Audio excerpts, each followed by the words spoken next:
Welcome to our video journey where we explore the fascinating world of pronunciation, unraveling the mysteries behind each word and its usage. In this video, the word is acknowledge. Acknowledge. Acknowledge. Acknowledge is a verb that means to accept or admit the existence or truth of something. It can also refer to expressing recognition or appreciation, often in response to a statement, action, or situation.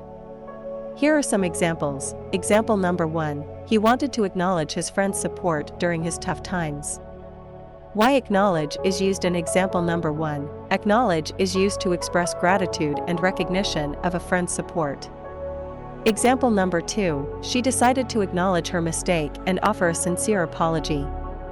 Why acknowledge is used in example number 2. Acknowledge is used to describe admitting an error and expressing regret.